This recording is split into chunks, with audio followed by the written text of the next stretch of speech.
आदर वंदन। महर्षि भागभट्ट जी के सूत्रों पर जो पिछले 4 दिनों से चर्चा हो रही है, उन सूत्रों में आज मैं आपसे चिकित्सा विषय की बात शुरू करूंगा। मैंने आपको सबसे पहले दिन बताया था कि महर्षि भागभट्ट कहते हैं कि जिंदगी में 85% बीमारियों को हर व्यक्ति स्वयं ठीक कर सकता है। तो अब तक जो मैं बात कर रहा था कल तक, वो 85% वाला हिस्सा था। आज मैं आपको 15% वाले हिस्से की बात करूंगा। जो बचा हुआ 15% हिस्सा है जिसमें किसी विशेषज्ञ की जरूरत है, वो वाली बात आपसे शुरू करूंगा। लेकिन आज आप महसूस करेंगे व्याख्यान खत्म होने के बाद कि अरे, ये 15% भी हम कर सकते हैं। भागवत जी की यही खूबी है। वो ये कहते हैं कि जो व्यक्ति भी अपने शरीर का सूक्ष्म अवलोकन कर सके, ऑब्जर्वेशन, सूक्ष्म माइक्रो लेवल पे, वो सभी विशेषज्ञ हो सकते हैं। तो विशेषज्ञ चिकित्सा के स्तर पर आज मैं उनका एक अध्याय आपके सामने लेता हूं। ऐसे उन्होंने लगभग 40 से ज्यादा अध्याय लिखे हैं, उसमें से एक मैं शुरू करता हूं। बहुत कम चीजें ऐसी हैं प्रकृति में जो वात, पित्त, कफ तीनों को एक साथ ठीक रखें। कुछ चीजें ऐसी हैं जो वात को अच्छा रखेंगी, कुछ चीजें ऐसी हैं जो पित्त को अच्छा रखेंगी, कुछ चीजें ऐसी हैं जो कफ को अच्छा रखेंगी। वात को अच्छा रखने वाली सबसे अच्छी चीज जो आपके घर में है वो है तेल। तेल तेल वो जिसमें आप सब्जियां बनाते हैं। लेकिन उन्होंने एक शब्द पर जोर दिया है कि तेल का माने शुद्ध तेल। तो शुद्ध तेल का माने तेल की घानी से निकाला हुआ सीधा सीधा तेल, बिना कुछ मिलाए हुए सीधा सीधा तेल, उसमें कुछ नहीं मिलाया, मतलब नॉन रिफाइंड तेल। तो भागवत जी का निवेदन है कि आप तेल शुद्ध खाइए, माने रिफाइंड तेल मत खाइए, डबल रिफाइंड तेल मत खाइए। अब आप कहेंगे जी क्यों नहीं खाएं, डॉक्टर तो यही बोलते हैं कि रिफाइंड खाओ, डबल रिफाइंड खाओ तो आपको हृदय घात नहीं आएगा वगैरह वगैरह। ये जो रिफाइंड तेल है, मैंने इनको देखा है कैसे रिफाइंड किया जाता है। आप भी देख लें, कभी मौका मिले तो बहुत अच्छा होगा। किसी भी तेल को रिफाइंड करने में 6 से 7 केमिकल इस्तेमाल होते हैं और डबल रिफाइंड करने में 12 से 13 केमिकल इस्तेमाल होते हैं। वो सब केमिकल मनुष्य के द्वारा बनाए गए हैं प्रयोगशाला में। भगवान का बनाया हुआ एक भी केमिकल तेल को रिफाइंड नहीं कर सकता। भगवान का बनाया हुआ माने प्रकृति का दिया हुआ, जिसको आप अंग्रेजी में कहते हैं ऑर्गेनिक। जितने भी केमिकल तेल को साफ करने के लिए उपयोग किए जाते हैं वो सब इनऑर्गेनिक है, और इनऑर्गेनिक केमिकल ही दुनिया में जहर बनाते हैं और उनका कॉम्बिनेशन जहर की तरफ ही लेके जाता है। आज की दुनिया में मॉडर्निज्म के नाम पर, आधुनिकता के नाम पर जितने इनऑर्गेनिक केमिकल्स जगह जगह इस्तेमाल हो रहे हैं, वो सब आपको धीरे धीरे उस तरफ ले जा रहे हैं जहां आप जहर अपने ही शरीर में पैदा कर दें। इसलिए रिफाइंड तेल, डबल रिफाइंड तेल गलती से भी मत खाइए, गलती से भी मत खाइए। अब आपके मन में 2 प्रश्न आएंगे तुरंत कि शुद्ध तेल में तो बास बहुत आती है। हां, सीधा प्रश्न। दूसरा प्रश्न आएगा, जी शुद्ध तेल बहुत चिपचिपा होता है। हम लोगों ने जब शुद्ध तेल पर रिसर्च किया तो पता चला कि तेल का जो चिपचिपापन है वो उसका सबसे महत्वपूर्ण घटक है। और जैसे ही तेल में से ये चिपचिपापन निकाला तो पता चला वो तेल ही नहीं बचा, वो हिस्सा ही गायब हो गया।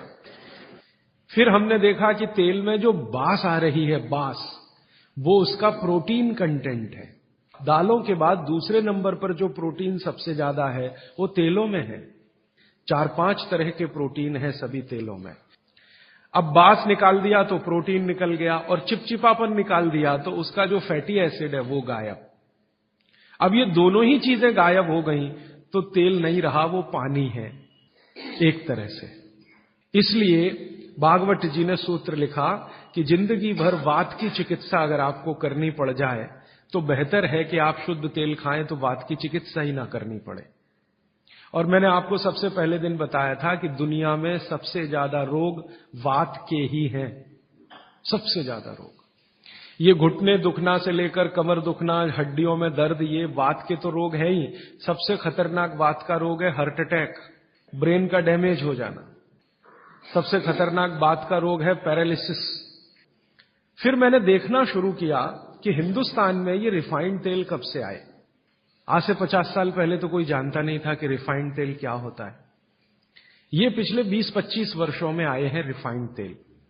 कुछ कंपनियां निकली इस देश में, कुछ विदेशों से आई, कुछ हिंदुस्तानी कंपनियां, दोनों ने मिलकर रिफाइंड तेल का चक्कर चलाया। रिफाइंड तेल बहुत अच्छा है, बहुत अच्छा है। अब ये बहुत अच्छा उन्होंने कहा, किसी ने माना नहीं, तो डॉक्टरों से कहलवाया, बहुत बड़े बड़े डॉक्टरों से कहलवाया। इन डॉक्टरों के साथ मैंने जब वार्ताएं करना शुरू किया, खासकर बंबई के कुछ डॉक्टरों को जो हर समय ये प्रेस्क्रिप्शन के साथ कहना नहीं भूलते कि तेल सफोला का ही खाना या तेल ये ही खाना, तो मैंने कहा डॉक्टर साहब सफोला से आपका क्या रिश्ता है? ये क्यों नहीं कहते तेल तिल का ही खाना? ये क्यों नहीं कहते तेल नारियल का ही खाना? ये क्यों नहीं कहते तेल मूंगफली का ही खाना? ये सफोला कहां से आ गया? तो वो डॉक्टर तो नहीं बताते, लेकिन उनकी पत्नियां बताती हैं कि वो सफोला वाला आता है ना, तो डॉक्टर साहब को कभी रेफ्रिजरेटर दे जाता है, कभी टेलीविजन दे जाता है, कभी डॉक्टर साहब और मुझे मिला के नेपाल की यात्रा करा देता है, कभी हमारे बच्चों के साथ हमको अफ्रीका की सफारी दिखा देता है। तो ये है चक्कर सारा कि एक तरह से किकबैक डॉक्टर साहब को प्रत्यक्ष और परोक्ष रूप से मिल रही है। इसलिए डॉक्टर साहब बार बार कह रहे हैं कि सफोला का तेल खाना। अब ये सफोला का तेल हमने लेकर टेस्ट किया लेबोरेटरी में। सूरजमुखी का तेल जो अलग अलग ब्रांड का है वो टेस्ट किया लेबोरेटरी में। दिल्ली में all India institute of medical sciences के कई डॉक्टरों को इसमें इंटरेस्ट हुआ कि बात तो ये गहरी है, इस पे काम करके देखना चाहिए। तो वो डॉक्टरों ने जो कुछ भी निकाल के दिया है रिसर्च के रूप में, है तो बहुत मोटा हिस्सा, अगर बात करूं तो बहुत दिन बीत जाएंगे, उसका निष्कर्ष एक वाक्य में बता देता हूं कि तेल में जैसे ही आप बांस को निकालेंगे और उसका चिपचिपापन हटाएंगे, वो तेल ही नहीं रहता, तेल के सारे महत्वपूर्ण घटक निकल जाते हैं। और डबल रिफाइंड में तो कुछ भी नहीं बचता। डबल रिफाइंड तो बिल्कुल छूछ है, कुछ है ही नहीं उसमें, और आप उसको खा रहे हैं। तो तेल के माध्यम से शरीर को जो कुछ चाहिए वो मिलता नहीं। आप बोलेंगे जी तेल के माध्यम से हमारे शरीर को क्या मिलता है? मैं बार बार एक शब्द पे आपको ध्यान लाया, HDL, हाई डेंसिटी लिपोप्रोटीन। ये तेलों में से ही आता है आपके शरीर में। वैसे तो ये लीवर में बनता है, लेकिन तेल खाएं तब, खाएंगे नहीं तो बनेगा नहीं है। तो शुद्ध तेल आप खाएं तो आपके लीवर की मदद से HDL आपके शरीर में बेहतरीन स्थिति में रहे। और ये HDL ही है जो आज की रिसर्च बताती है जो वात को कंट्रोल कर सकता है, HDL ही है। तो आधुनिक विज्ञान का ये HDL और 3500 साल पहले के विज्ञान बागभट्ट चिकित्सा का तेल, ये दोनों एक ही चीजें हैं। तो आप शुद्ध तेल खाएं तो HDL अच्छा रहे, HDL अच्छा रहे, जिंदगी में हार्ट अटैक आने की कोई संभावना नहीं। आप निसंकोच अपना जीवन बिताइए। फिर एक और महत्व की बात, हमने हमारे कुछ दोस्त लोग हैं इस अभियान में जुड़े हुए, उनके ऊपर एक्सपेरिमेंट किए। खासकर छत्तीसगढ़ में हमारे कुछ मित्र हैं। मैंने कहा भाई आप ऐसा करो, चिकित्सा करनी है तो बागभट्ट की करो। हाँ ठीक है करेंगे। तुम डॉक्टर बंद कर दो। हाँ बंद कर देंगे। तो ऐसे हमने कुछ हमारे दोस्त इकट्ठे किए जिनको बहुत ज्यादा समस्या है कोलेस्ट्रॉल की, बहुत ज्यादा समस्या है ट्राइग्लिसराइड की, बहुत ज्यादा समस्या है हाई बीपी की। ऐसे कुछ लोग इकट्ठे किए। और छत्तीसगढ़ में ये इसलिए किया कि छत्तीसगढ़ भारत में ऐसा एक राज्य है जहां शुद्ध तेल अभी भी मिलता है। गांव गांव में तेल निकालने वाली घानियां हैं, आसानी से तेल उपलब्ध है, और आसानी से सरसों भी उपलब्ध है, मूंगफली भी उपलब्ध है। तो वहां करने का ये एक ही प्रयोजन था, और ये लगभग हम 3-3.5 साल से कर रहे हैं। अभी भी ये चालू है, हमारा काम बंद नहीं हुआ है। तो वहां हमने जिन जिन लोगों को शुद्ध तेल पर लाया उनका ये बंद करा दिया, रिफाइंड और डबल रिफाइंड, और शुद्ध तेल पर वो आते गए।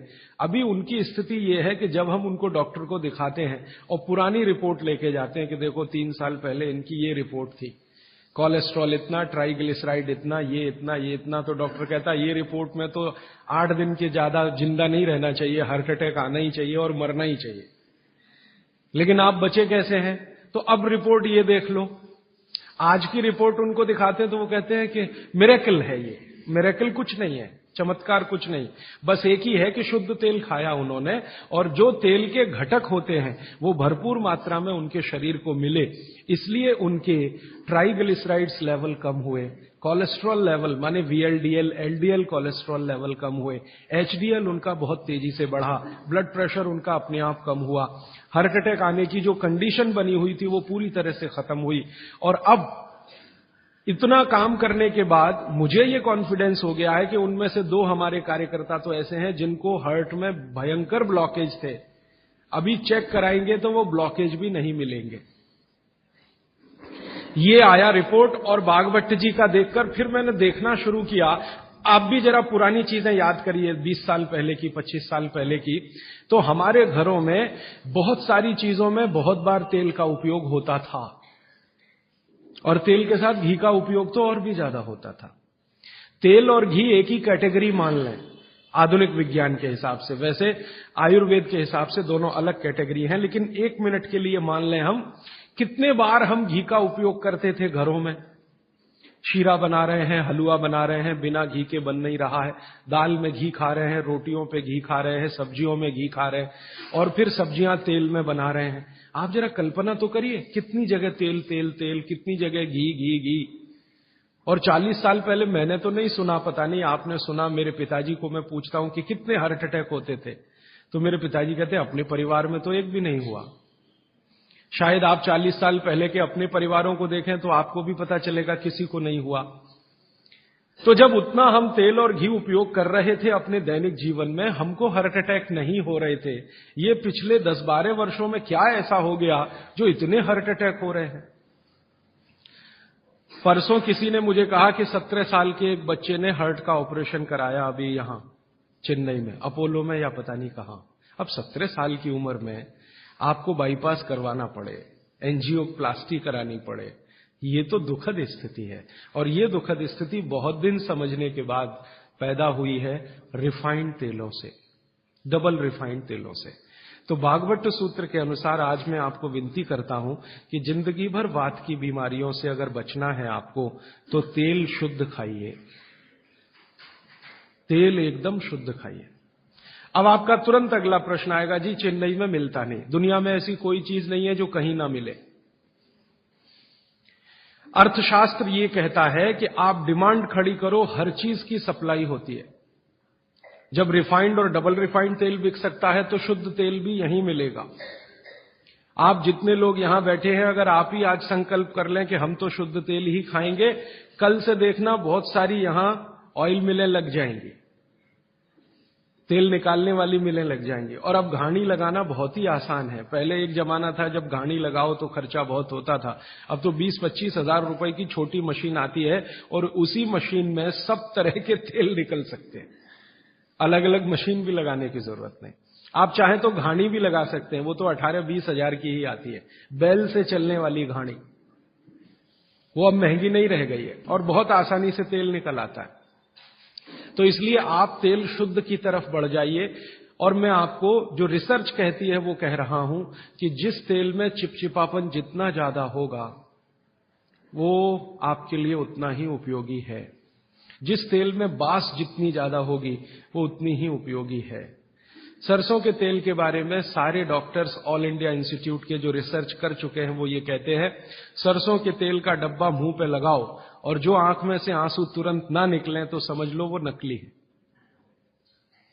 उसकी इतनी तेज बास आएगी कि आंख से आंसू निकल ही आएंगे, नाक चलना आपकी शुरू हो ही जाएगी। वो कहते हैं वो उसके शुद्धता की गारंटी है। तो आप इसको अपने जीवन में ध्यान रखें। वात के रोगों को जीवन भर चिकित्सा करनी है तो तेल की मदद से ही सबसे ज्यादा उपयोगी है। और तेल खाने के तरीके आप सब जानते हैं, उन्हें बताने की जरूरत नहीं है कि सब्जी में कितना तेल डालना, दालों में या आपके दूसरे भोजन पकवानों में तेलों का किस तरह से उपयोग करना। मैंने ये देखा हिंदुस्तान में कि हमारे यहां तीज त्योहार होते हैं और हर तीज त्योहार में कुछ खास तरह के व्यंजन और पकवान बनते हैं। मैंने ये देखा है कि कुछ खास तरह के त्योहार में कुछ खास तरह का तेल उपयोग हो रहा है, दूसरे तरह के त्योहारों में दूसरे तरह का तेल उपयोग हो रहा है। उसके पीछे बड़ा साइंस है, बहुत बड़ा साइंस है, बहुत बड़ा विज्ञान है। वो विज्ञान ये है कि जैसे मान लीजिए होली के आसपास के त्योहार, चैत्र के महीने के त्योहार, फागुन और चैत्र के महीने के त्योहार। अब फागुन और चैत्र के महीने के त्योहारों में जो जो पकवान बन रहे हैं, आप उन पर अगर नजर डालें तो वो उस मौसम के हिसाब से बहुत ही अनुकूल है। दिवाली के आसपास के जो तीज त्योहार हैं, नवंबर दिसंबर के या अक्टूबर नवंबर के, उनमें जो पकवान बन रहे हैं वो खास तरह के प्रिपरेशन है, बहुत गहरा विज्ञान है। कभी मौका मिला तो इस पे अलग से ही बात करूंगा कि त्योहारों में पकाए जाने वाले जो व्यंजन हैं वो हमारे शरीर को किस तरह की मदद कर रहे हैं। हमारे वैज्ञानिकों ने, माने महर्षियों ने, ये देखा कि जीवन के दिनों में, माने अगर ठंड के दिन है तो शरीर में क्या प्रकोप ज्यादा है, बरसात के दिन है तो शरीर में क्या प्रकोप ज्यादा है, गर्मी के दिन है तो शरीर में कौन सा प्रकोप ज्यादा, प्रकोप माने वात पित्त कफ, ये तीन ही तरह के, तो उनको संयमित रखने के लिए कौन सी चीजें प्रकृति ने दी हैं, तो व्यंजनों में वही चीजें डाली गई हैं। जैसे अब मैं आपको थोड़ा और स्पष्ट करता हूं, ये बात अमूर्त है लेकिन अब थोड़ी मूर्त करता हूं। सर्दी के दिनों में जितने भी त्योहार आप मनाते हैं या जितने भी त्योहारों में आप अपने जीवन को लगाते हैं, ये सब त्योहारों में आप देखो भोजन ज्यादा से ज्यादा आपके हिसाब से गरिष्ठ होता है। प्रिपरेशन कुछ इस तरह के होते हैं, जैसे आप तिल खा रहे हैं, सर्दी के दिनों में भरपूर तिल खाया जाता है और तिल के तरह तरह के व्यंजन बनाए जाते हैं। अगर आप गुजरात में रहते हैं तो अड़दिया खाया जाता है, अड़दिया। दुनिया का इससे अच्छा शायद कोई पकवान ना हो, अड़दिया जिसको कहा जाता है, उड़द की दाल का बनता है अड़दिया।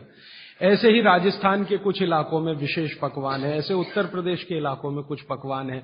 लेकिन अगर महसूस करें तो ये सब भारी हैं, भारी गुरुत्व है इसमें। बागभट्ट जी ने एक शब्द इस्तेमाल किया, गुरुत्व वाले पदार्थ, माने भारी हैं, आसानी से नहीं पचते, धीरे धीरे पचते। अड़दिया तो आसानी से नहीं पचेगा, तिल की चीजें भी आसानी से नहीं पचने वाली हैं। लेकिन जिन दिनों में हम ये खा रहे हैं उन दिनों में शरीर के लिए यही अच्छा है कि कोई चीज आसानी से ना पचे, धीरे धीरे पचे, देर में पचे। क्यों?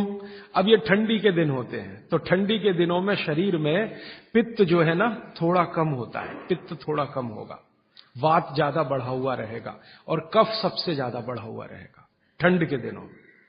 अब कफ सबसे ज्यादा बढ़ा हुआ है तो कफ का असर हमारी जठर अग्नि पर है। अब कफ का असर जठर अग्नि पर है तो जठर अग्नि भी थोड़ी कम रहती है, थोड़ी, जो गर्मियों के दिनों में वो भड़कती है उतनी नहीं होती। तो अगर आपकी जठर अग्नि कुछ कम है, कफ के प्रभाव में है, तो आप भोजन भी ऐसे खाइए जो तुरंत पचने वाले नहीं है, धीरे धीरे पचने वाले हैं, ताकि जठर अग्नि उसके साथ मेल कर ले अपनी गति का। ऐसे समझ लो जठर की गति कम होती है तो खाया जाने वाला खाना भी कम गति से पचने वाला हो तो बहुत अच्छा है। तो सोच समझकर यह तय किया गया कि सर्दी के दिनों में तिल खाना है, सर्दी के दिनों में मूंगफली खानी है, सर्दी के दिनों में गुड़ खाना है, सर्दी के दिनों में घी सबसे ज्यादा खाया जाता है। और आपने अक्सर वैद्यों से सुना होगा सेहत बनानी है तो यही दिन सबसे अच्छे हैं, माने खूब अच्छा अच्छा खाओ। और भगवान का दिया हुआ भी इन महीनों में भरपूर होता है। तिल भी इन्हीं महीनों में आते हैं, मूंगफली भी नई इन्हीं महीनों में आती है, चने भी इन महीनों में नए आते हैं। तो अच्छा खाना खाने का समय यही माना जाता है सर्दियों का। और अच्छा खाना वो जो गुरुत्व वाला है, गुरुत्व वाला वो जो थोड़ा धीरे धीरे धीरे धीरे पचता है। तो कितना बड़ा मेल बिठाकर हमारे लोगों ने हमारे व्यंजनों को त्योहारों के साथ जोड़ा। गर्मी के दिनों में उल्टा होता है, गर्मी के दिनों में आपका पित्त भड़कता है, माने अग्नि तीव्र है, तो आप ऐसा खाना खाओ जो जल्दी हजम हो जाए। बारिश के दिनों में सम रहता है, पित्त जो है बहुत ही कम होता है, तो बारिश के दिनों में यह कहा जाता है कि भैया सबसे हल्का खाना खाओ बारिश के दिनों में, क्योंकि पित्त उस समय सबसे कम है। और कई बार तो कहते हैं जी एक ही बार खा लो तो अच्छा है बारिश के दिनों में। और जैन समाज वाले तो जानते हैं कि बारिश के दिनों के खाने में बहुत रिस्ट्रिक्शन है। क्यों जी?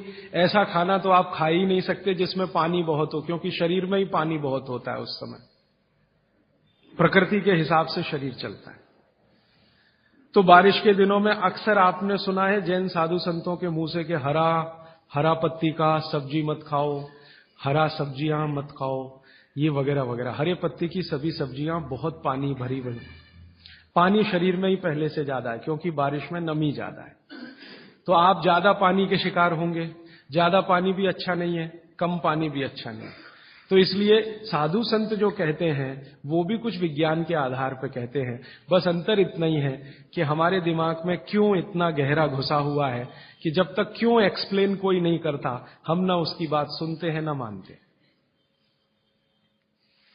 तो अपने देश में भागवत जी के अनुसार वात की चिकित्सा जिंदगी भर अच्छी रहे आपकी तो तेल शुद्ध खाइए, ये एक सूत्र। अब दूसरा सूत्र वो कहते हैं कि पित्त की चिकित्सा, पित्त जिंदगी भर आपका ठीक रहे, आपको तकलीफ ही ना आए, तो कहते हैं देशी गाय का घी खाइए। पित्त को जिंदगी भर सम रखने के लिए अगर कोई एक चीज उन्होंने बताई है सबसे अच्छी, वैसे तो उन्होंने सैकड़ों चीजें बताई, सबसे अच्छी तो उसकी ऊपर की श्रेणी में गिनती है घी। घी माने गाय का घी। भैंस के घी के लिए उन्होंने बोला है, लेकिन उन्होंने कहा है कि वो एक ही कैटेगरी के लोगों के लिए है जो कुश्ती लड़ते हैं।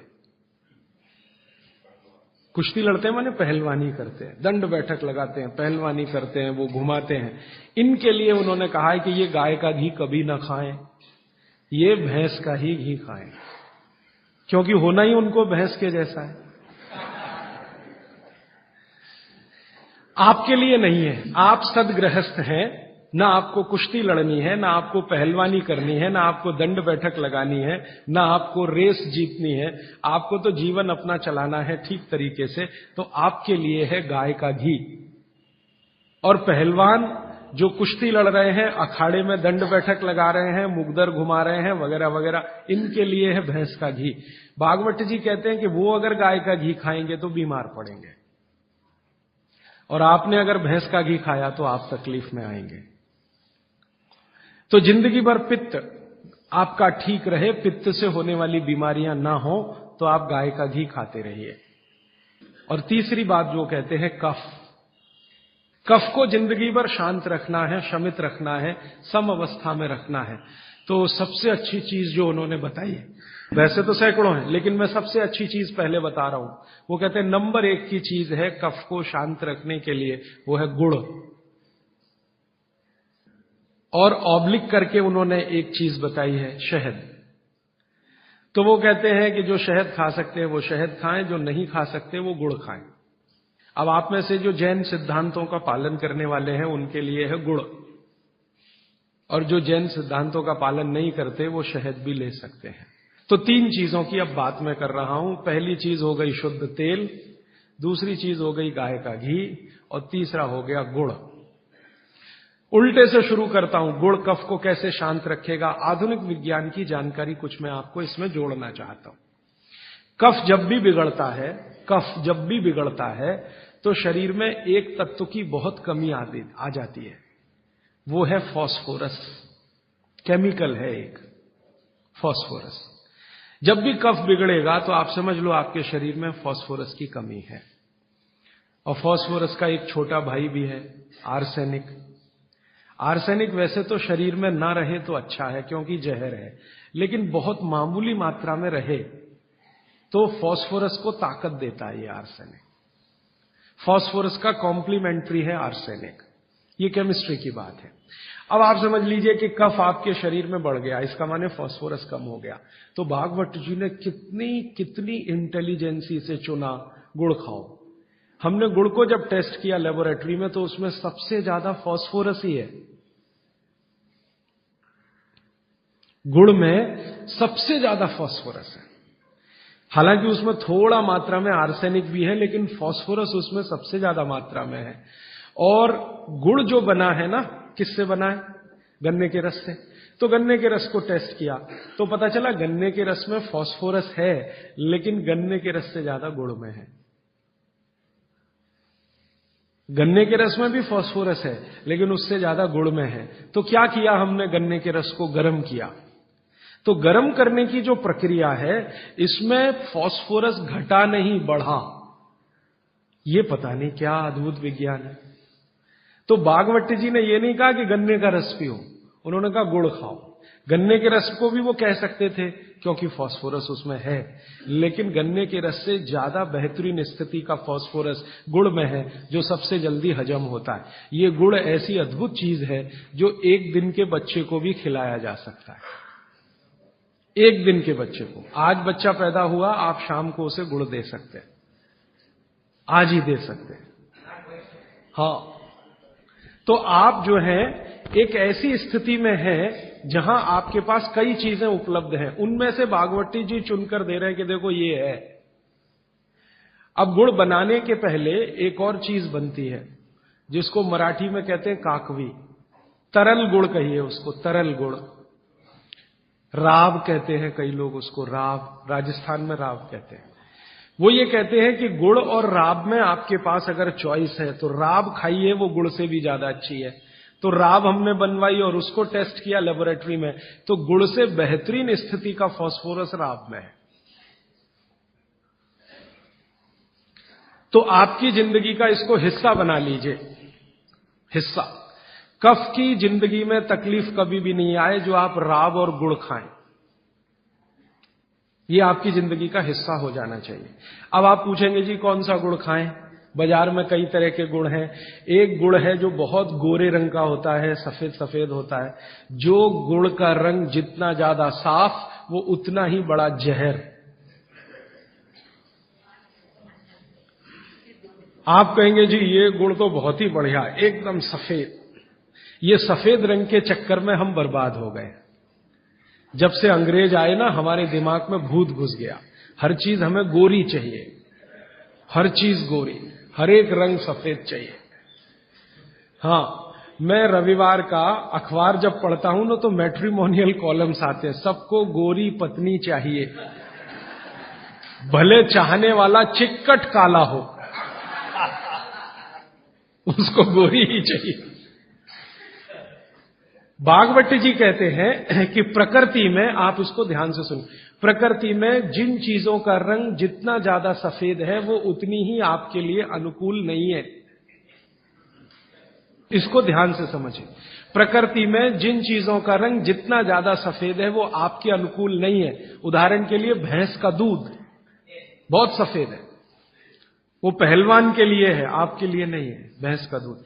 और गाय का दूध एकदम पीला है, पीला, सफेद नहीं है गाय का दूध, वो अनुकूलता ज्यादा है। तो प्रकृति में गन्ना है ना, गन्ने का रस कभी भी सफेद नहीं होता, आपने तो देखा है ना अच्छे से। गन्ने का रस तो हरा हरा ही होता है, फिर ये सफेदी कहां से आई? मैं आपको बहुत विनम्रता पूर्वक कहता हूं, ये सफेदी आती है निरमा वॉशिंग पाउडर से, और ज्यादा सफेदी आती है एरियल से, प्रॉक्टर एंड गैम्बल का एरियल। और आपको अब मैं जो कहने जा रहा हूं वो आप कभी विश्वास करें या ना करें, लेकिन सच यही है कि गुड़ बनाने वाले आपका जो सफेदी का लालच है ना, सफेदी के प्रति आपका मोह, उसको ध्यान में रखते हुए इतना निरमा डालते हैं, इतना वॉशिंग पाउडर उसमें डालते हैं गन्ने के रस में, कि वो गुड़ का रंग ही बदल जाता है। तो ये सफेद गुड़, एकदम व्हाइट कलर का गुड़, ये तो बहुत ही खतरनाक है, बहुत ही खराब है। इसको तो गलती से भी छूइए मत। तो फिर आप कहेंगे जी गुड़ कौन सा अच्छा है? गुड़ का जो नेचुरल कलर है वो वही है जो चॉकलेट का होता है। चॉकलेट आपने देखी है, जिस रंग की चॉकलेट है रंग वही गुड़ का सबसे अच्छा। तो गुड़ खरीदते समय ध्यान रखिए, तांबई कलर का, जिसको हम कहते हैं तांबई कलर, कॉपर कलर का जो गुड़ है वो दुनिया का सबसे अच्छा गुड़ है। तो गुड़ जब लाएं खरीद कर खाने के लिए, तो दुकान वाले को बोल कर लाइए कि भाई हमको ये सफेद वाला नहीं चाहिए। तो कहेगा कौन सा चाहिए? तो वो जो काला काला सा, थोड़ा चॉकलेटी कलर का, गहरे लाल रंग का, वो दे दो। तो वो भी है उसके पास, वो अंदर रखता है, क्योंकि उसे मालूम है आप लेने वाले हैं नहीं उसे, तो वो अंदर रखता तो है, आप जब मांगोगे तो वो वही लेके आएगा। ये गुड़ जहां से भी बनकर आ रहा है वहां फिर संदेशा जाएगा, ये सफेद बंद कर दो, कोई मांग नहीं रहा, कोई ले नहीं रहा, सबको अब वही चाहिए, तो गुड़ की सप्लाई बदल जाएगी। ये गुड़ ही खाई। अब मैं जो और गहरी बात पे जा रहा हूं, बागभट्ट जी कहते हैं कि दुनिया में गुड़ के अतिरिक्त जो मिठाइयां हैं, गुड़ के अतिरिक्त, वो आपके लिए बहुत अच्छी नहीं है। अब गुड़ के अतिरिक्त मिठाई में जरा चले तो क्या है? चीनी।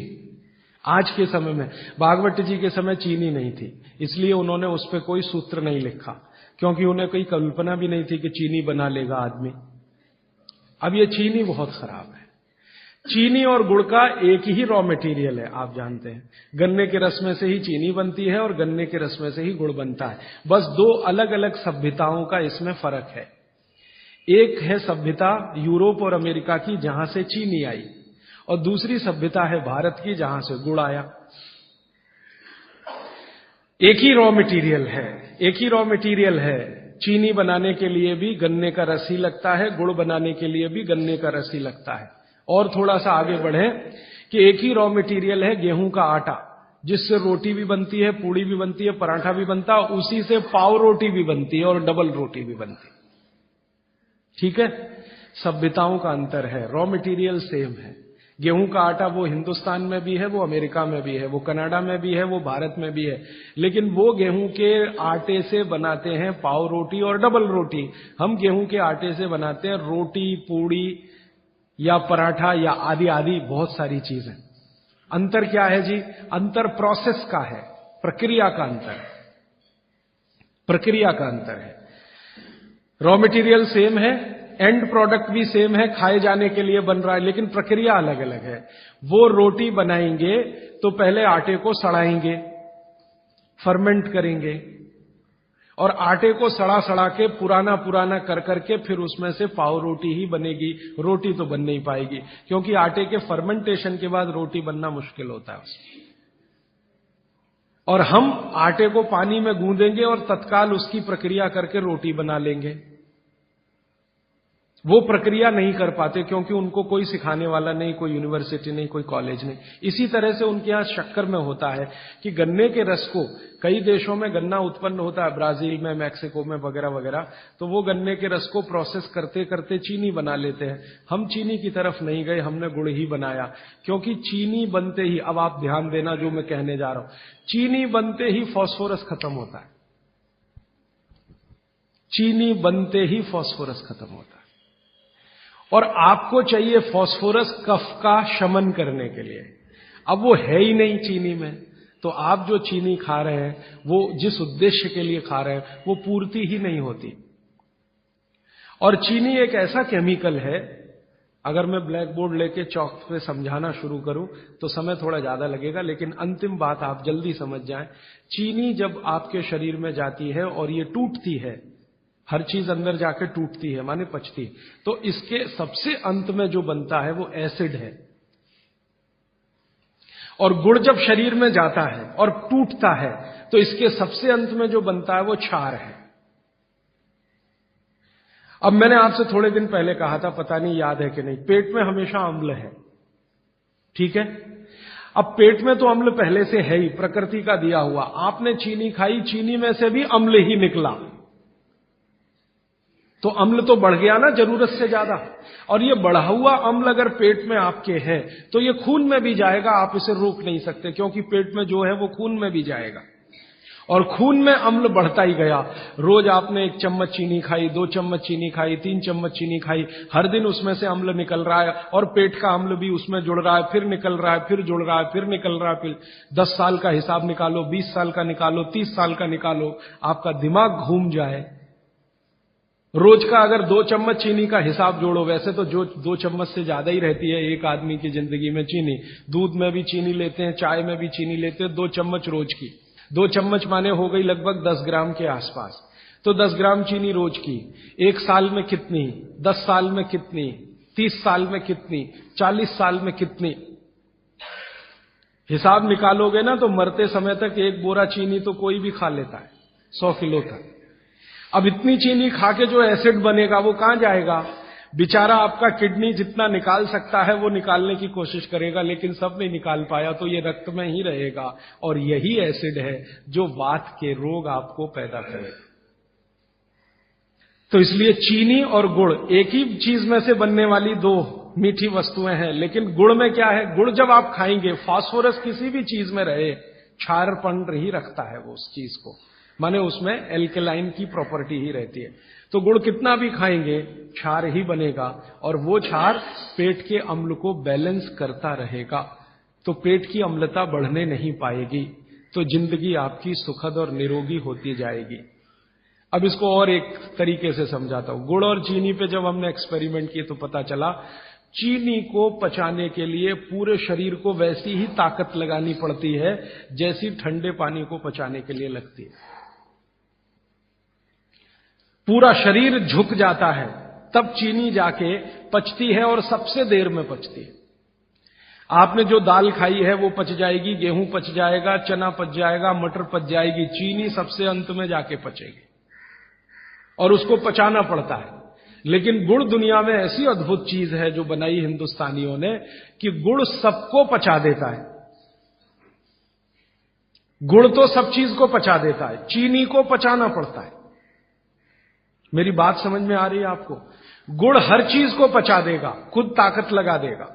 आपने गुड़ के साथ कुछ भी खाया है वो सब चीजें गुड़ पचा देगा, लेकिन चीनी को पचने के लिए पूरी ताकत लगती है। तो चीनी जब पचेगी तो दूसरी चीजों को तकलीफ कर देती है।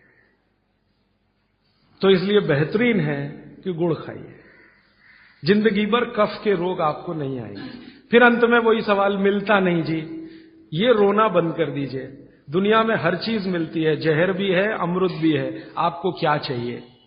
और आज की दुनिया है ना, आज की दुनिया माने आज का मार्केट, माने आज की इकोनॉमिक्स, वो बायर्स इकोनॉमिक्स है, कंज्यूमर्स इकोनॉमिक्स है। बायर्स मार्केट है, कंज्यूमर मार्केट है।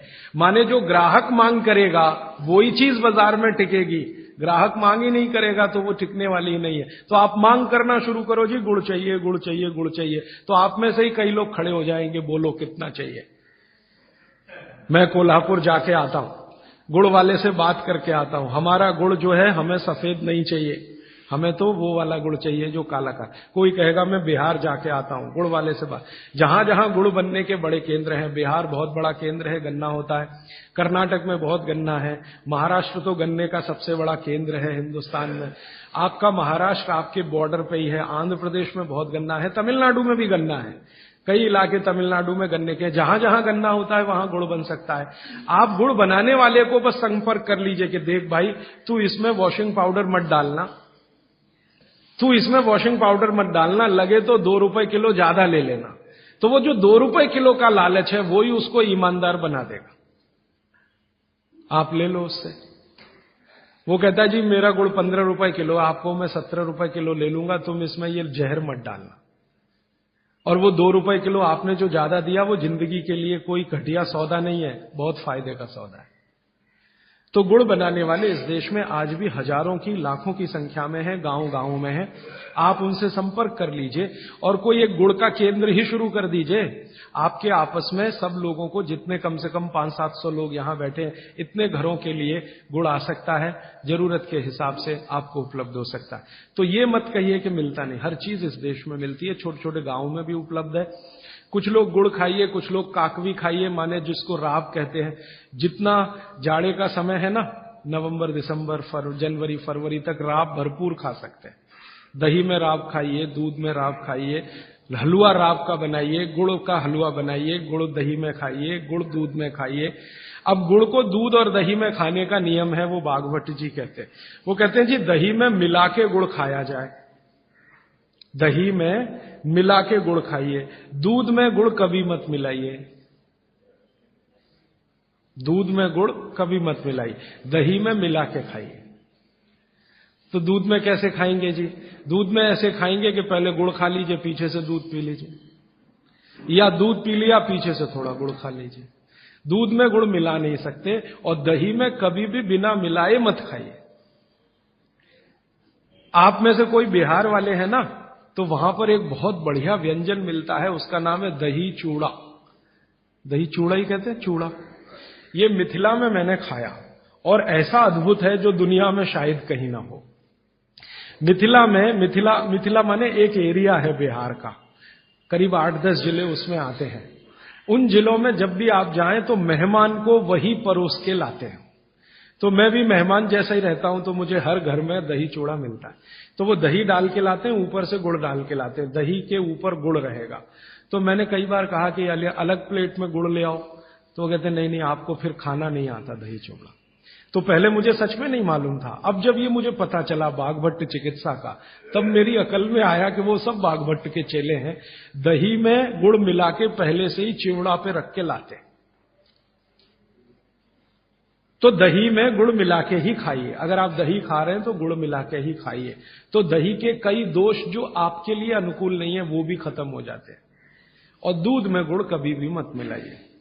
एक जगह तो वो ये कहते हैं कि दूध खाली पी लीजिए, गुड़ आगे पीछे खा लीजिए, वो ज्यादा बेहतर है। वंदे मातरम। राजीव भाई के अनुज भाई प्रदीप दीक्षित द्वारा संचालित एवं सेवाग्राम वर्धा स्थित राजीव दीक्षित मेमोरियल स्वदेशी उत्थान संस्था के माध्यम से स्वदेशी चिकित्सा के व्याख्यानों की सीडी उपलब्ध कराई जाती है, जिसे आप केवल 10 रुपए के लागत मूल्य पर प्राप्त कर सकते हैं। राजीव भाई के इन प्रेरणादायी व्याख्यानों की सीडी को आप अपनी क्षमता अनुसार 100, 200, 500 या अधिक संख्या में दान करें और स्वदेशी चिकित्सा के इन व्याख्यानों को घर घर पहुंचाने में हमारी मदद करें। तो गुड़ खाइए, मेरा कहने का मतलब यह है। अब गुड़ के कितने प्रिपरेशन है हमारे घर में? गुड़ का तिल का प्रिपरेशन एक है, तिल पट्टी कहते हैं, गजक। तो भरपूर गजक खाइए। क्यों खाइए जी? तिल है और गुड़ है। गुड़ में जो केमिकल है ऑर्गेनिक, तिल में लगभग वही सब है जो गुड़ में है। तिल भी क्षारीय है, गुड़ भी क्षारीय है, और दोनों क्षारीय चीजें खाएंगे तो पेट के अम्ल को बैलेंस करती रहेंगी। तो तिल गुड़ रोज खाइए, माने तिल की पट्टी बनाइए, गजक बनाइए, नहीं तो तिल का लड्डू बनाइए, गुड़ के साथ बनाइए। फिर इसी तरह से मूंगफली है, मूंगफली भी क्षारीय है और गुड़ भी क्षारीय है। तो मूंगफली और गुड़ मिला के वो पट्टी आती है, वो खाइए, बच्चों को खिलाइए। और आपके पास जो भी प्रिपरेशन है गुड़ तिल के, गुड़ मूंगफली के, वो सब बनाइए। और ये जो 3-4 महीने हैं, नवंबर, दिसंबर, जनवरी, फरवरी तक भरपेट खाइए, भरपूर खाइए, क्योंकि इस समय आपके शरीर को इन्हीं की जरूरत है। तो कफ जिंदगी से बहुत दूर रहेगा। तिल खा रहे हैं, गुड़ खा रहे हैं, मूंगफली खा रहे हैं, कफ बढ़ने की बिल्कुल संभावना नहीं। तो जिंदगी में कफ के रोग आने की संभावना नहीं। अब जानते कफ का सबसे खराब रोग क्या है? मोटापा। मोटापा कम करना है तो भरपेट गुड़ खाइए, भरपेट तिल खाइए, भरपेट मूंगफली खाइए, मोटापा भी कम हो जाएगा। हाँ, आपको डर है ना, तिल खाएंगे जी उसमें से तेल है। तेल तो है तिल में, लेकिन वो HDL वाला, LDL वाला नहीं है, VLDL। ये मोटापा जो है ना, वो VLDL और LDL का चक्कर है। HDL जैसे ही बढ़ेगा, मोटापा अपने आप कम होगा, पेट अंदर ही जाएगा। आप में से कोई भी मेरे कहने पर 3 महीने एक एक्सपेरिमेंट कर लीजिए। तिल चबा चबा के खाइए, खाने के बाद 3 महीने के बाद वजन नापेंगे, 8-10 किलो कम मिलेगा, कम से कम इतना कम मिलेगा आपको। खाना खाया, खाने के बाद आप सौंफ खाते हैं ना, सौंफ की जगह तिल खाइए। और काला खाया तो और ज्यादा वजन कम मिलेगा। काला तिल एक है, सफेद। काले की गुणवत्ता सफेद से भी ज्यादा है। लेकिन ये इन्हीं 4 महीनों में। गर्मी में अगर आपने यही तिल खाया तो प्रॉब्लम आएगी। भागवत जी कहते हैं कि तिल खाने का सबसे अच्छा समय वही है जो आज चल रहा है। ये फरवरी तक चलेगा। तो फरवरी तक, और कभी बहुत ज्यादा लिबरल हो तो होली के दिन तक वो कहते हैं तिल खाने का समय है। होली होते ही तिल कम करिए या खत्म करिए। फिर कुछ और चीज आएगी, वो क्या आएगी वो मैं बता दूं। लेकिन आप ये करके देख लीजिए, 4 चीजों को ज्यादा उपयोग आप करेंगे, वजन आपका कम होता जाएगा, पेट का अम्ल कम होता जाएगा, घुटनों के अंदर का जो कई बार कहते हैं ना डॉक्टर यूरिक एसिड जमा हो गया जी, यूरिक एसिड। यूरिक एसिड क्या है? अम्ल ही तो है। तो ये यूरिक एसिड आपको कम करना है, तो गांठ के सब जो माने जोड़ों के दर्द आपको कम करने हैं, तो इनके लिए ये सब चिकित्सा बताई है। तिल है, गुड़ है, और मैंने एक चीज बोली थी कि अगर आप जैन नहीं हैं तो शहद है। शहद में भागवत जी कहते हैं छोटी मधुमक्खी का शहद, बड़ी का नहीं। तो शहद लाएं तो उसको पूछ लीजिए। तो एक हिस्सा हो गया कफ का। अभी दूसरा पित्त का हिस्सा। पित्त का हिस्सा बहुत क्लियर है, एकदम स्ट्रेट फॉरवर्ड है कि घी ज्यादा खाएंगे पित्त आपका हमेशा सम रहेगा। और ज्यादा घी खाने का जो समय है वो बारिश के दिनों में और ये जो गर्मी के दिन होते हैं ना, उस समय घी ज्यादा खाइए ताकि पित्त को कंट्रोल करके रखे। और वात के लिए मैं पहले ही बता चुका हूं, शुद्ध थे। अभी ये जितनी बात है आप सोचो कितनी सरल है। बस हमें अपनी जीवन शैली में थोड़ा बदलाव करना है। जीवन शैली में बदलाव से पहले मन में संकल्प लेना है कि जी हम तो ऐसे ही चलेंगे, दुनिया जिधर जाए जाए, हमें उससे मतलब नहीं, हम तो ऐसे चलेंगे। तो ये तीन चीजें अगर आपने देख ली तो बहुत अच्छा है। अब थोड़ा आगे चलें। अब और दूसरी चीजों पे मैं चलता हूं कि और कौन कौन सी चीजें हैं जो आपके आसपास है और आपके वात पित्त कफ तीनों को सम पे लाने में मदद कर सकती है। ये तीनों समभाग में रहें तो अच्छा होता है। और कौन कौन सी चीजें हैं? तो भागवत जी कहते हैं रसोई के बाहर जाने की जरूरत ही नहीं, सब वहीं है। भागवत जी ने एक सूत्र लिखा है, दुनिया का सबसे बड़ा औषधि केंद्र हमारा रसोई घर है। सबसे बड़ा औषधि केंद्र रसोई घर है। अब दुर्भाग्य से हम रसोई में जिनको मसाला कहते हैं ना, मसाला, वहां मसाला कुछ नहीं है, सब औषधि है। मसाले का और औषधि का अंतर मालूम है? ये मसाला तो शब्द ही भारत का नहीं है, पहले तो ये बता दूं। ये अरबिक शब्द है, फारसी से अरबी में आया, अरबी से हमारे घुस गया, हिंदी में और जगह जगह घुस गया। ये विदेशी आए तो ये शब्द भी आया। हिंदुस्तान में 17वीं 18वीं शताब्दी का साहित्य जब मैं पढ़ता हूं तो जब तक मुगलों का राज्य रहा तब तक मसाले शब्द का बहुत उपयोग है। मुगलों के राज्य के पहले एक भी जगह किसी भी शास्त्र में मसाला नहीं है। चरक संहिता पढ़ी मैंने, कहीं भी मसाला नहीं है उसमें। सुश्रुत में कहीं मसाला नहीं है, भागवत की कहीं मसाला नहीं है। पुराने जितने लेखक हुए हैं ना 10वीं शताब्दी के पहले के, कहीं भी किसी ने मसाले शब्द का इस्तेमाल ही नहीं किया। हर जगह है तो औषधि है, औषधि औषधि, जीरा औषधि, धनिया औषधि, ये औषधि के रूप में है। तो इनकी जो प्रॉपर्टीज हैं रसोई घर की, औषधियों की, ये सब आपके चिकित्सा के लिए है।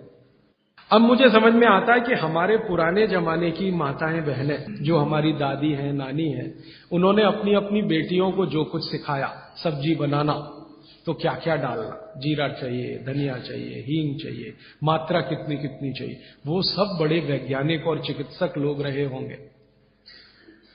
क्योंकि रोज हमारे शरीर में वात पित्त कफ की स्थिति सम और असम होती रहती है। आप जानते हैं सुबह जो है ना वात ज्यादा होता है शरीर में, सुबह सुबह, दोपहर को पित्त ज्यादा होता है, शाम को कफ ज्यादा होता है। तो ये पूरे 24 घंटे में ऊपर नीचे होता रहता है। तो 24 घंटे में जो वात पित्त कफ ऊपर नीचे होता रहता है, तो सब्जियों में उसी के हिसाब से औषधियां डाली जाती है। जैसे दोपहर की सब्जी बने, दोपहर की, तो मेरी दादी को मैंने देखा था कि दोपहर की सब्जी बनाएगी तो अजवाइन जरूर डालेगी उसमें, और वही सब्जी रात को बनाती थी तो अजवाइन नहीं डालती थी। तो एक दिन मैंने दादी से पूछा कि यही सब्जी दोपहर को मैंने खाई तो इसमें अजवाइन थी, शाम को खाई तो नहीं, क्यों? तो उसने उत्तर तो नहीं दिया। तो उसने कहा मेरी मां ने ऐसा सिखाया। बस बात खत्म हो गई। अब उस समय मैं भी मान लिया कि ठीक है, उसकी मां ने सिखाया। अब जब मैंने काम शुरू किया ये चिकित्सा पर, तब मेरे समझ में आया कि अजवाइन जो है पित्तनाशक है। घी के बाद, देशी गाय के घी के बाद जो सबसे ज्यादा पित्तनाशक दूसरी कोई चीज है तो वो अजवाइन है। और दोपहर को पित्त भड़कता है, आप जानते हैं, और वो स्वाभाविक है क्योंकि खाना खाने के लिए पित्त भड़कना ही चाहिए। तो उस समय अजवाइन डाली जाती है सब्जी में, क्योंकि दोपहर को ही शरीर को अजवाइन की जरूरत होती है पित्त को सम पे लाने के लिए। तो भारत में ज्यादातर माताएं बहनें ये बात जानती हैं कि दोपहर की सब्जी में अजवाइन चाहिए। दोपहर का दही है ना, दही का मट्ठा, उसमें भी अजवाइन का बघार लगता है। दोपहर की जितनी भी चीजें हैं ज्यादातर अजवाइन ग्रस्त होती है या अजवाइन से बनती हैं, क्योंकि पित्त को सम पे रखना है। तो आप सोचो जो लोग ये कर रहे हैं वो बिना कहे कितना बड़ा काम कर रहे हैं। हमने उसका वैल्यूएशन नहीं किया, ये हमारी मूर्खता। हमारे यहां तो एक बहुत बड़ा दुष्कर्म इस देश में हुआ है। अंग्रेजों के हम गुलाम हो गए, तो सब कुछ हम भूल गए, अपनी चीजें। अंग्रेजों ने जो सिखाया वही हमें याद है। तो हम जीडीपी का कैलकुलेशन करते हैं अंग्रेजों के फॉर्मूले से। जीडीपी निकलता है इस देश का, ग्रॉस डोमेस्टिक प्रोडक्ट। तो मैंने बहुत बार इस देश के अर्थशास्त्रियों से पूछा कि जीडीपी में आप विचित्र विचित्र कैलकुलेशन करते हैं। जैसे भारत की पुलिस है, उस पर जो खर्चा हो रहा है वो जीडीपी का हिस्सा है। अगर चोरियां बढ़ी, डकैतियां बढ़ी, तो पुलिस का खर्च बढ़ेगा तो जीडीपी बढ़ेगा। और प्रधानमंत्री छाती ठोक के कहेगा मेरे जमाने में जीडीपी 10% से ऊपर बढ़ गया। सो व्हाट, पुलिस का खर्च बढ़ गया, माने चोरियां बढ़ गई, डकैतियां बढ़ गई, अत्याचार बढ़ गए, अनाचार बढ़ गए, तो जीडीपी बढ़ गया, तो क्या बड़ी बात है।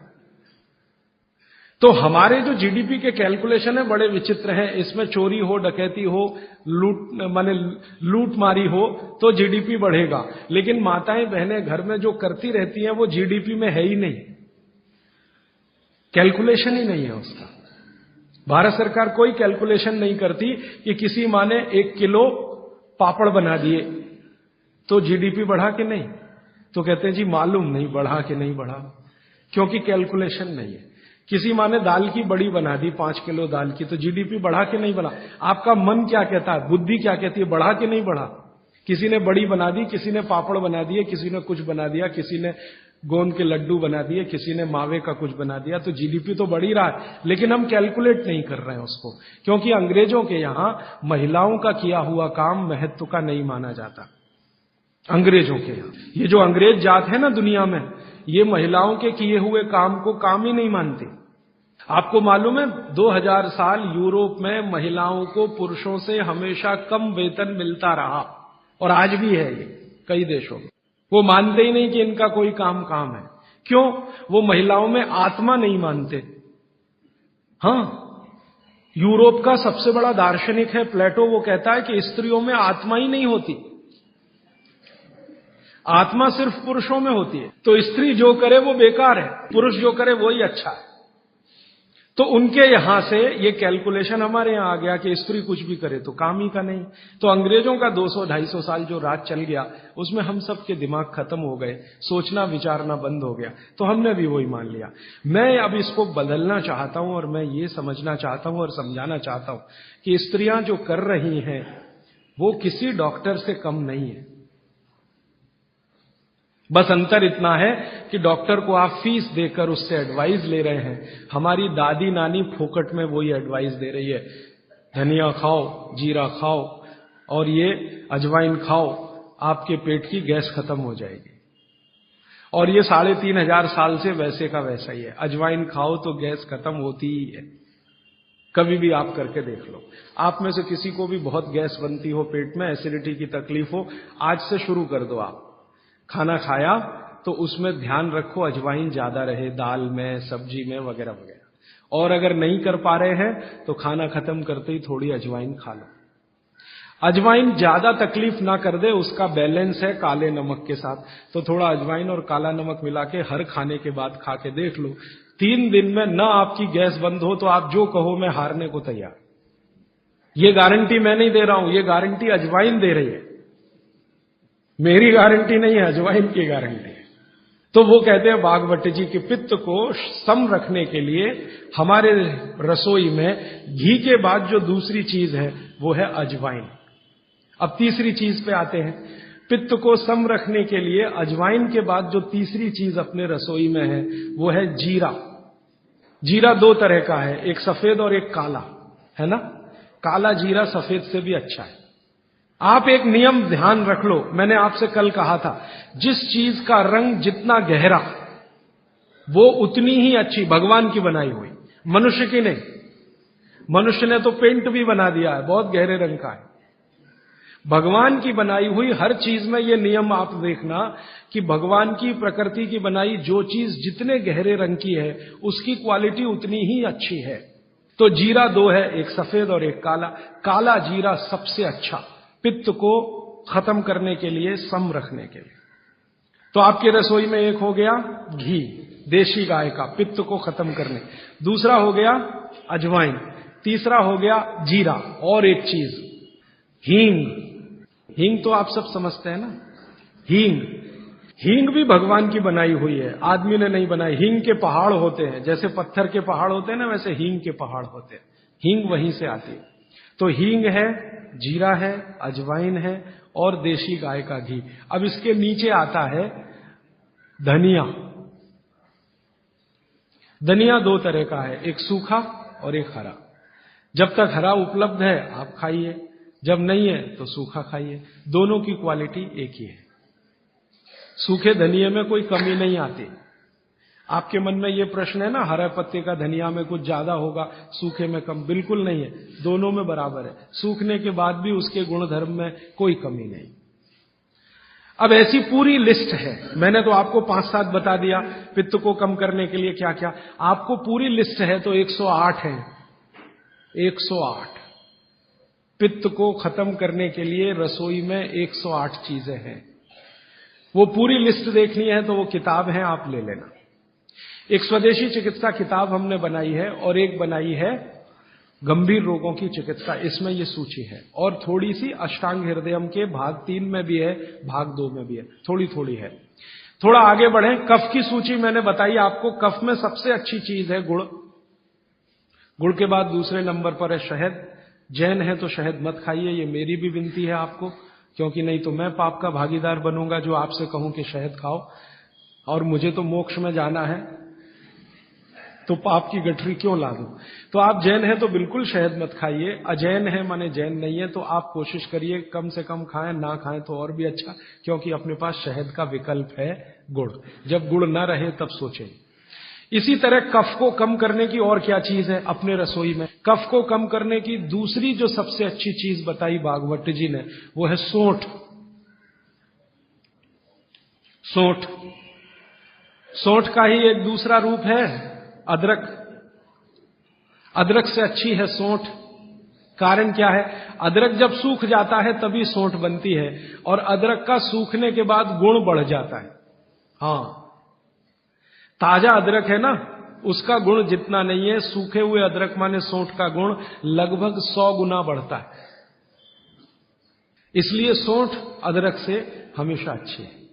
तो कफ खत्म करने के लिए रसोई घर में एक हो गया गुड़, दूसरी हो सौंठ, सौंठ का ऑब्लिक अदरक। अब तीसरी चीज जो सबसे अच्छी, पान। पान माने पान का पत्ता। जो आप पान खाते हैं ना, पान, ये कफ दूर करने की सबसे उत्तम औषधि।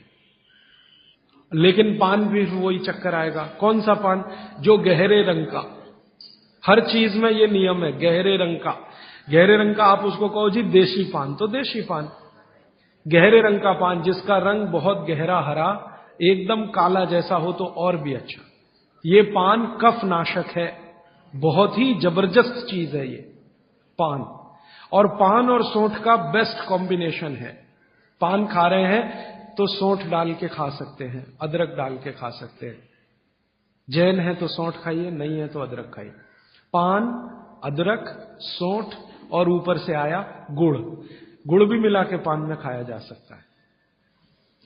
वो आप डालते ना गुलकंद, गुलकंद, गुलकंद। गुलकंद माने क्या है? गुलाब के फूल, उसकी पंखुड़ियां, उसका तो रस या उसका कुछ प्रिपरेशन प्रोसेस से, ये भी सबसे ज्यादा कफ नाशक है। अब आप देखो, जो जो चीजें पान में पड़ रही हैं वो सब कफ नाशक है। पान बनाने वाले सब बाघभट्ट के चेले, बिना जाने ये काम कर रहे हैं। गुलकंद आपको पान में डाल के दे रहे हैं। सौंफ, सौंफ, सौंफ, ये भी कफ नाशक है, सौंफ। फिर उसके आगे मैं बता रहा हूं प्रायोरिटी से, सबसे अच्छा कफ नाशक गुड़, फिर उसके नीचे, फिर उसके नीचे। अब सौंफ के नीचे जिसका नंबर है वो है लौंग। लवंग कहिए, लौंग कहिए, और ऐसे ही ये सूची बढ़ाते जाए तो इसमें करीब 100 चीजें हैं जो कफ नाशक हैं हमारे रसोई में। ठीक है, अब आ जाइए वात पर। वात पर मैंने सबसे अच्छी चीज बता दी है तेल, शुद्ध तेल। शुद्ध तेल वात नाशक है। और अब जो दूसरी बात मैं कहने जा रहा हूं, इसको मैं संक्षेप में उपसंहार के रूप में कह रहा हूं कि जिन चीजों में भी पानी की मात्रा ज्यादा हो वो सभी वातनाशक हैं। जिन चीजों में भी पानी की मात्रा ज्यादा हो वो सभी वातनाशक है। जैसे दूध, आप जानते हैं दूध में तो सबसे ज्यादा पानी ही है ना।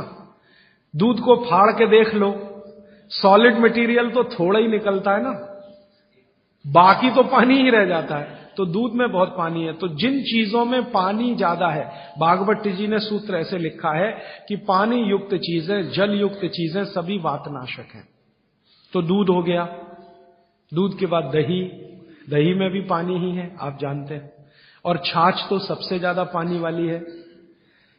जूस जो आप इस्तेमाल करते हैं, सभी जूस वातनाशक है।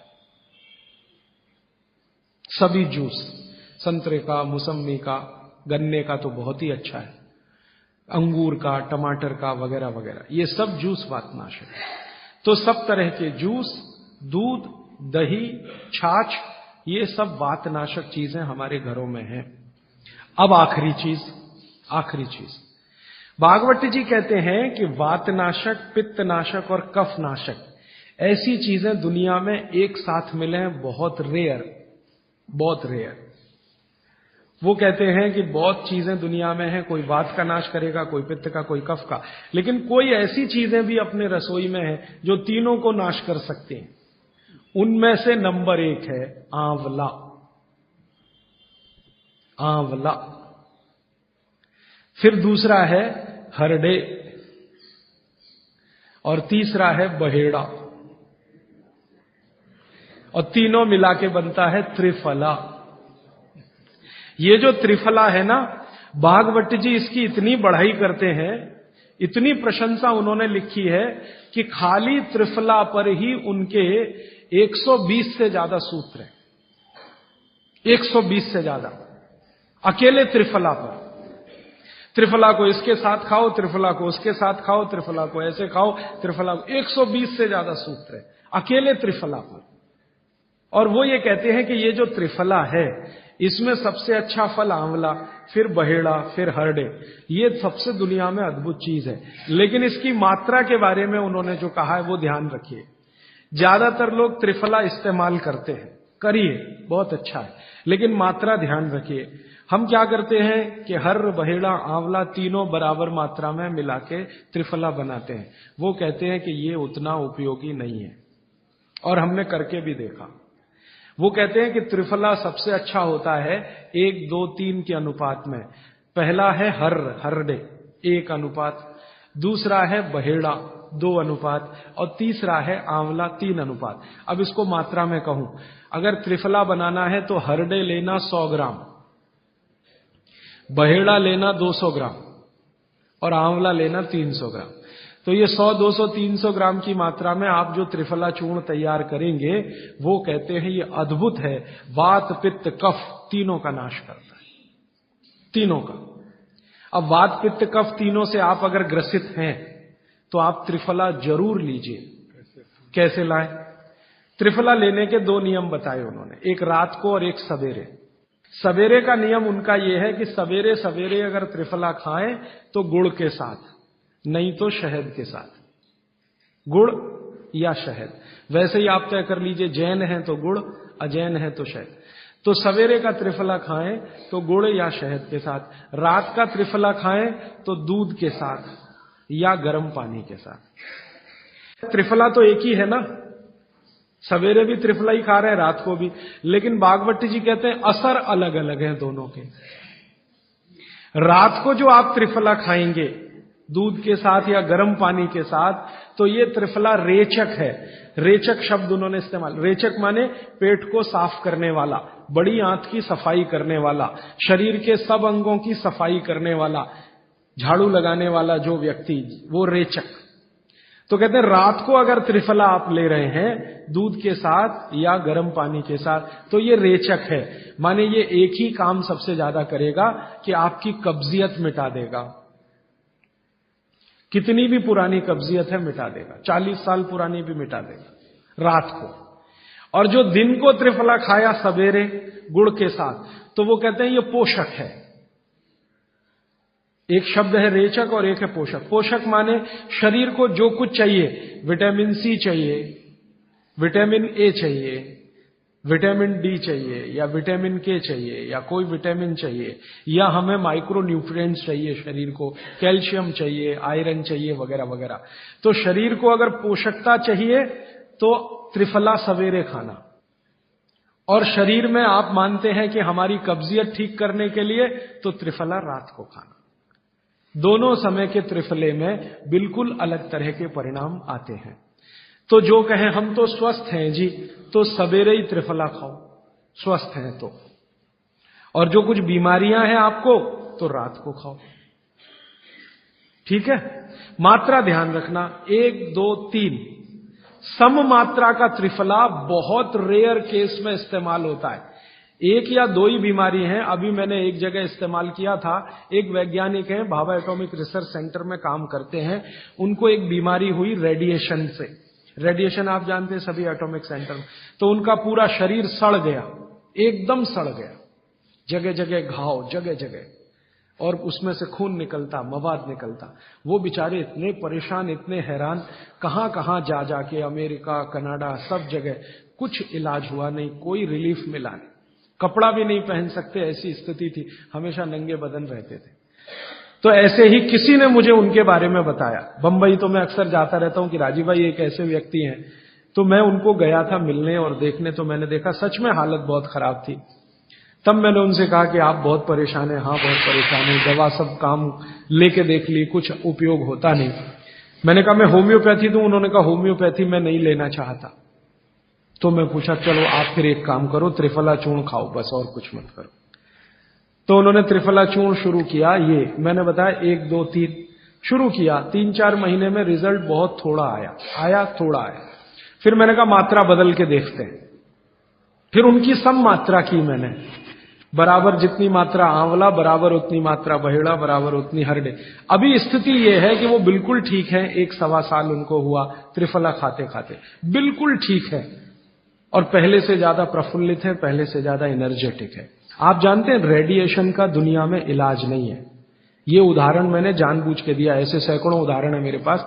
रेडिएशन का दुनिया में इलाज नहीं है, लेकिन त्रिफला चूर्ण के पास उसका इलाज है।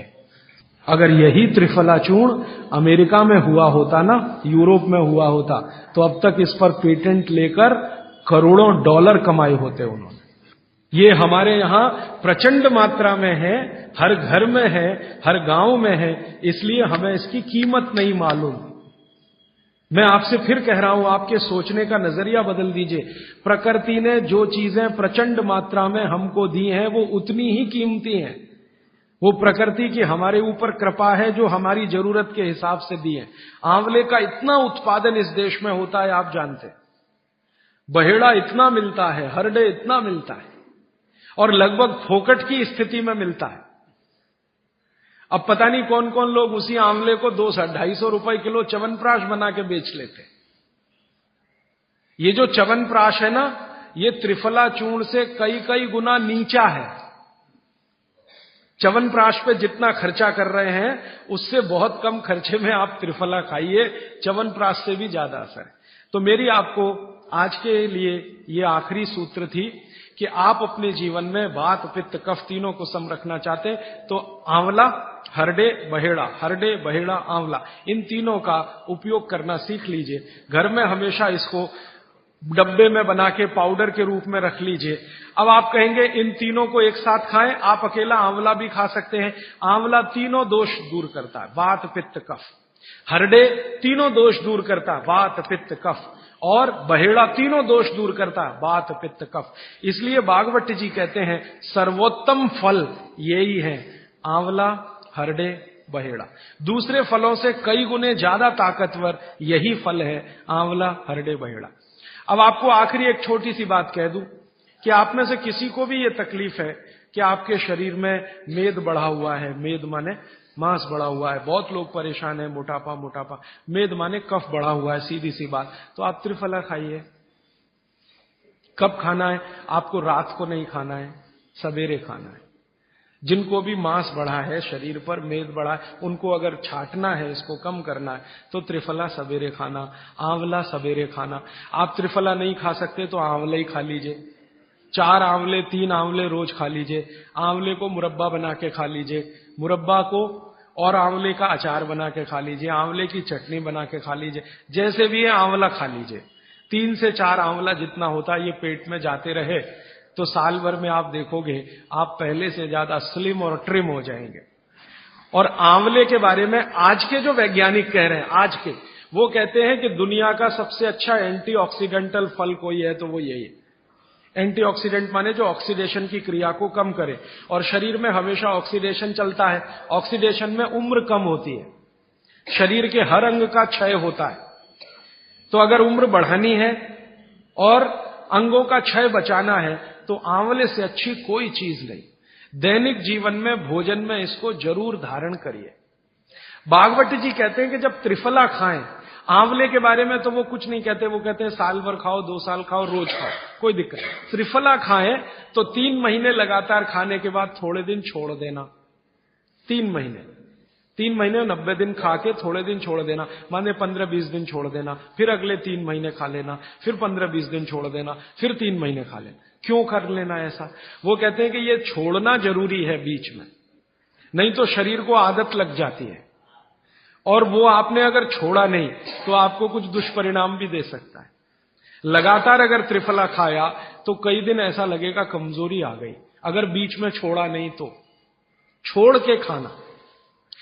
अब किसी व्यक्ति के लिए ये छोड़ने का समय है वो 3 महीने से थोड़ा पहले भी हो सकता है, ज्यादा भी हो सकता है, इसलिए मैंने बीच का बताया। 3-3 महीने करके छोड़ छोड़ के खाना।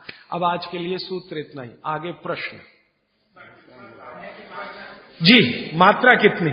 मात्रा में बता देता हूं। जिनको वजन कम करना है, वजन कम करने के लिए त्रिफला या आंवले का उपयोग करना है तो आंवला 3 से 4 और त्रिफला हमेशा बड़ा टी स्पून, एक तो छोटी चम्मच होती है, एक थोड़ी बड़ी चम्मच, तो 1 चम्मच।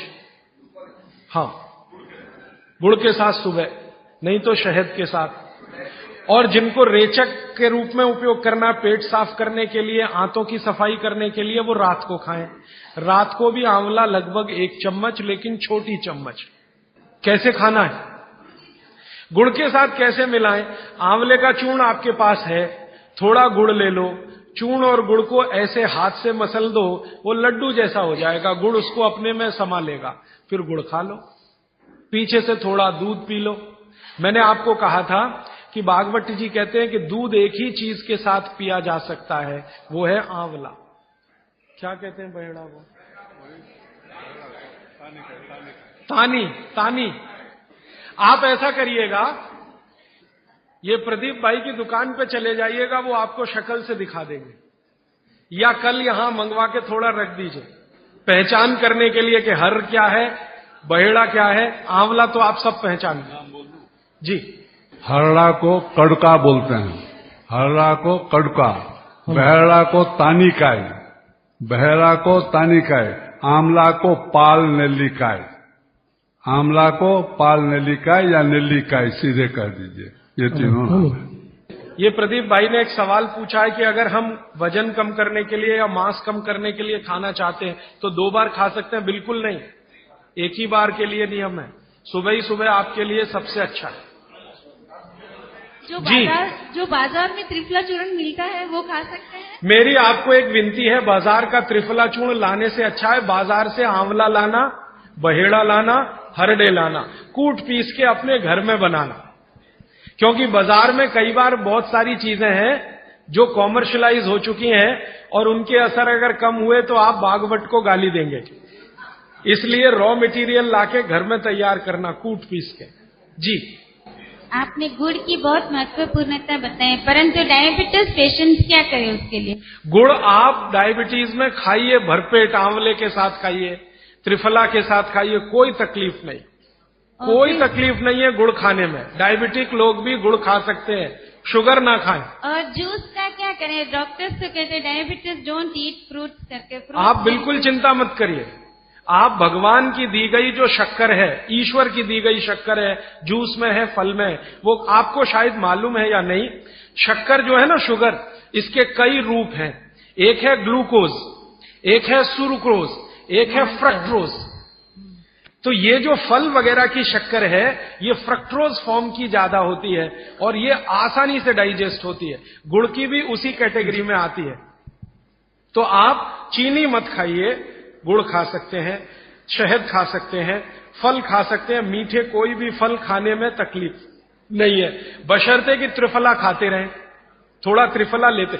जिनको भी डायबिटीज है वो भी त्रिफला का सेवन करें, क्योंकि डायबिटीज मैंने कहा ना वात का रोग है, तो वात कम करेगा। त्रिफला में तीनों चीजें हैं जो वातनाशक हैं, आंवला, हरड़ा, बहेड़ा। त्रिफला आपने कहा लेना है, रात को और सुबह कब लेना, जैसे खाने के पहले, खाने के बाद? रात को तो आप लें, पेट साफ करना हो, कॉन्स्टिपेशन दूर करना हो। देखिए मैं अब थोड़ा बता ही दूं, बवासीर अगर किसी को है, ठीक करने के लिए त्रिफला लेना चाहते हैं तो रात को लें। मूड व्याध, पाइल्स जिसको आप कहते हैं, हेमोरॉइड्स, वो जब भी ठीक करने के लिए त्रिफला लें तो रात को लें। बगंदर, ये ठीक करने के लिए त्रिफला लें तो रात को लें। माने मेरे कहने का है, पेट से जुड़ी बीमारियां ठीक करने के लिए त्रिफला उपयोग करना है तो रात को।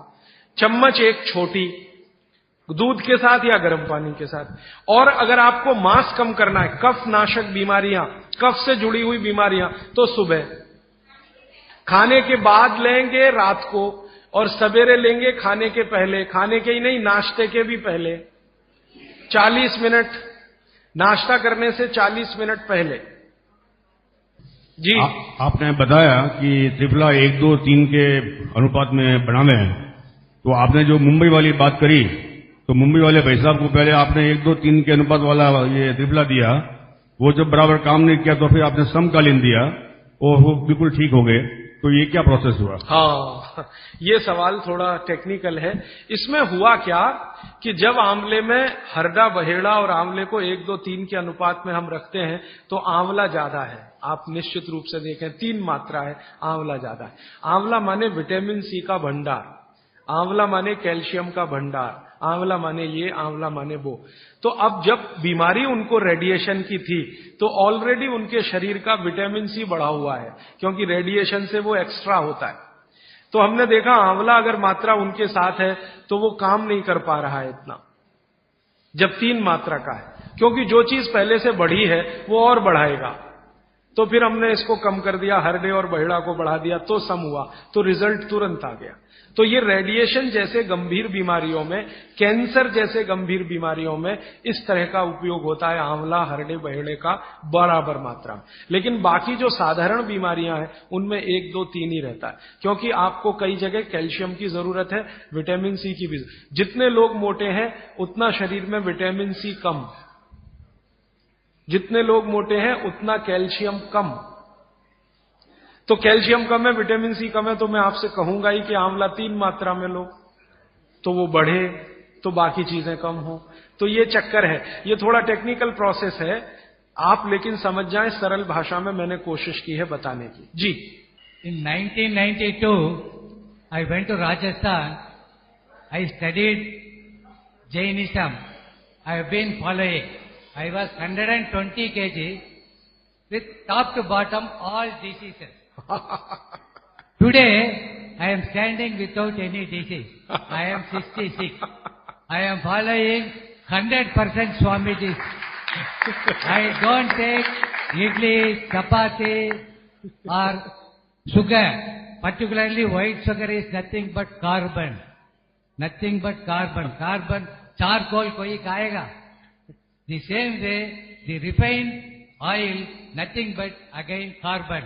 Asphalt, road ke डालेगा ना, tar, that is.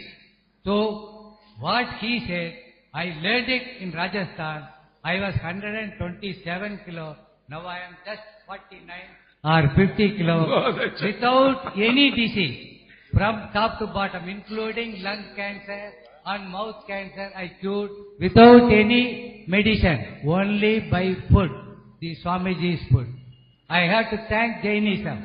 But one sorry state, kindly all Jains follow, not attending here, follow it. Don't listen and forget it. All these things have to go into your heart and eat healthy, live healthy. Thank you. मेरे पास एक कागज में लिखा हुआ प्रश्न आया है, छोले की दाल और दही साथ में खा सकते हैं? आप ये देखो, छोला द्विदल है क्या? है तो नहीं। और खाना है तो तरीका मैंने बताया, दही गर्म करके बघार लगा के। तो जो भी चीज द्विदल है उसके साथ दही खाएं तो बघार लगा के, तब उसकी तासीर गर्म होती है, तभी खाएं। धन्यवाद।